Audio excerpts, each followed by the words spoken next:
When you think of the Stone Age, your mind is probably filled with images of rock tools, thick brows, and woolly mammoth dishwashers. What you probably don't think about are surgeons or dentists performing operations thousands of years before medical textbooks were even a possibility. Over the years, archaeologists have found more than 1,500 Neolithic-era skulls in Europe, Asia, and the Americas that have holes in them. Some researchers have concluded that this is evidence of a primitive form of trepanning, a once common procedure in which a hole would be drilled or cut into a person's skull to relieve pressure after an injury. New bone growth around the edges of the hole suggests that some of these patients actually live for months or years after the procedures. Archaeologists have even found a cow skull with a similar hole in it, suggesting that there were either Stone Age vets at work or that the bovine was used for practice. Scientists observed evidence of brain disease or head injuries in some of the skulls, which might explain Caveman MD turning to such a procedure. Other times, though, there was no previous trauma to be found, leading many to believe that some of these procedures were performed solely as rituals. Prehistoric societies might have also attempted to take care of their teeth better than we once assumed. In 2017, an international team of researchers wrote about 2 teeth they found in Italy dating back 13,000 years. The 2 incisors had holes chiseled into them and had diseased tissues scraped out, likely with the help of a sharp stone. The teeth were then packed with bitumen, a type of waterproof tar. If that sounds a little bit like your last trip to the dentist, it should. While there's no way of knowing for sure, the researchers theorized that this could have been an early attempt at filling a cavity. Just be thankful that we at least have anesthesia now. I'm your host, Justin Dodd, and today we're heading back in time to debunk some of the most popular myths about the Stone Age in this prehistoric edition of Misconceptions.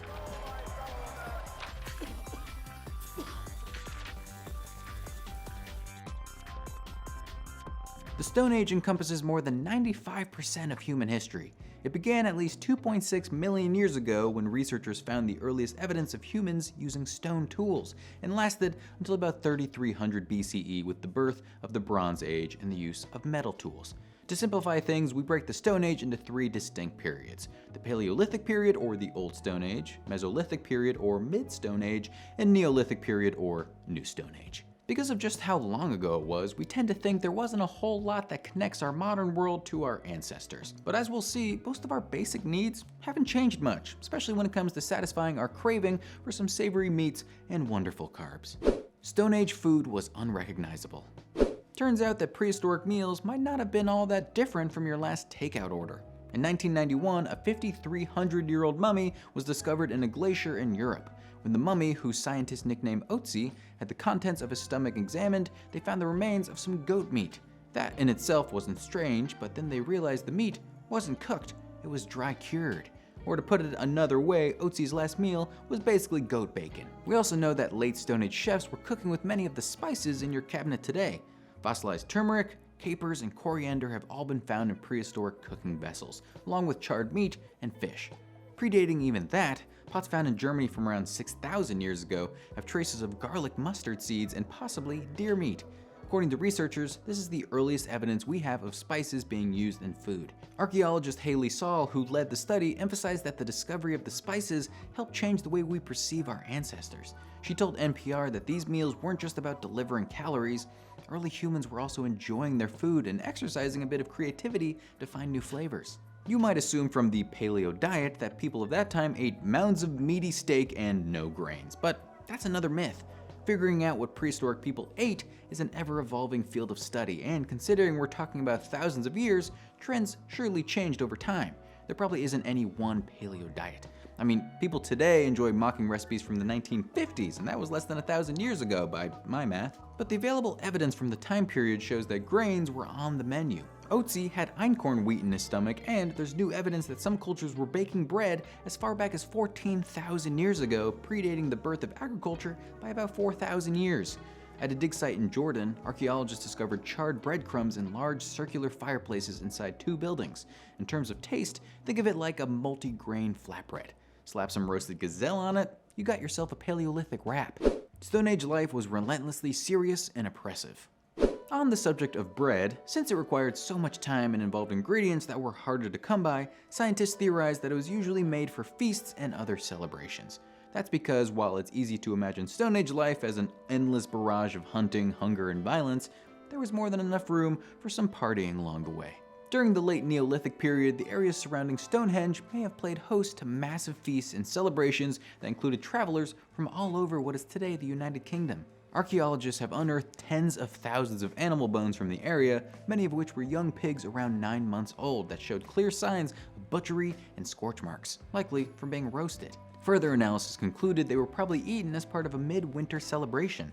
It's believed that a tenth of the population of Britain at the time might have attended this massive feast, with some of the pigs coming from as far as Scotland. In addition to celebrating the midwinter festivities, the food was probably eaten by early humans as they built the mysterious megaliths of Stonehenge. With all that roast pig, you'd probably want a beer to wash it all down. Well, could have been a possibility too. See, the discovery of beer usually gets lumped into the early days of the Bronze Age some 5,000 years ago, but a team of scientists led by Li Lu of Stanford University believe they found traces of prehistoric suds at a Natufian burial site in a cave near Haifa in Israel. This rudimentary alcoholic drink was apparently made of wheat and barley that was stored in 25-inch deep stone mortars that were likely used for storing food around 13,000 years ago. The scientists say it was weaker and more gruel-like than beers of today, but it was still a fermented grain-based alcohol that was wetting whistles thousands of years before the previous historical record could account for. Life took place mostly in caves. It's not necessarily a misconception that Stone Age people lived in caves and grunted and carried around big honking clubs. They most certainly did some of those things at some point, but that doesn't account for the entire 2+ million year time span of the age. In the early Neolithic period, so around 4000 to 3600 BCE, people constructed their own freestanding homes complete with fireplaces. We even know that many helped make grand halls of timber for their communities, remnants of which have been found throughout the UK. One house discovered in North Yorkshire dates back more than 10,000 years, when Britain was still part of the European mainland. According to a report out of the University of Manchester, scientists concluded that generations of hunters occupied the house for anywhere from 200 to 500 years, and that it underwent repairs and rebuilds at various points. The findings were reported in 2010, and it illustrates how some of these seemingly nomadic hunter-gatherers after the last ice age may have actually stuck around in single communities and had more of an attachment to their land than we thought. Stone Age women didn't get involved in the action.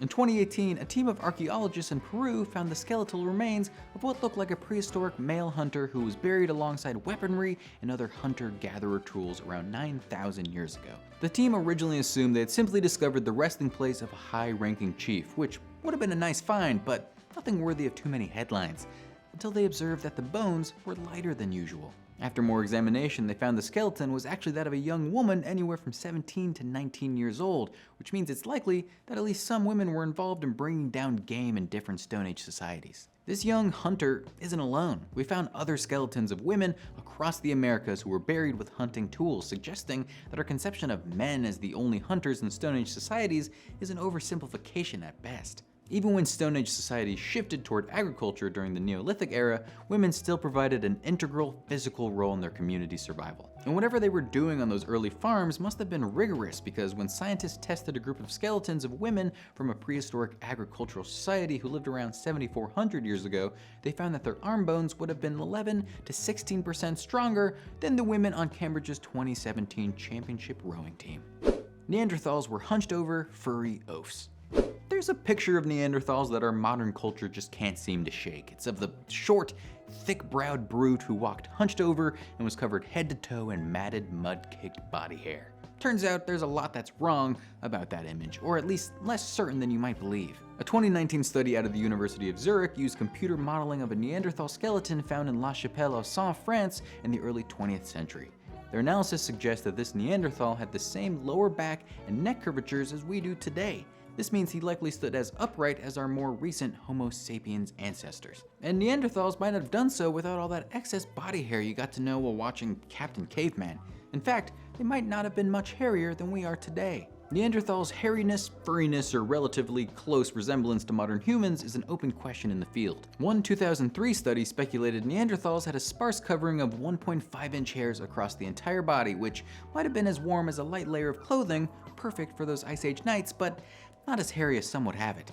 It's quite plausible that we'll never know exactly how they look, since we just can't seem to stumble upon any perfectly preserved Neanderthals. But remember, while humans didn't evolve from genetic mutations within Neanderthals, many of us do have some Neanderthal DNA in us today due to the forbidden dance of interspecies romance. Unless you're solely of African ancestry, chances are you have about 1 to 4% Neanderthal DNA in every cell. And scientists have discovered that some of these gene variants can have an impact on plenty of stuff you're dealing with on a daily basis, such as whether you pick up smoking, get sunburned often, or are prone to depression. So next time you turn lobster red after standing outside in the sun for a few minutes, just put the blame on your ancestors' Neanderthal booty call. If you have an idea for a future episode of Misconceptions, you should keep it to yourself. Nope, sorry being informed that's actually a misconception. You should apparently leave it in the comments. Seems weird, but thanks for watching.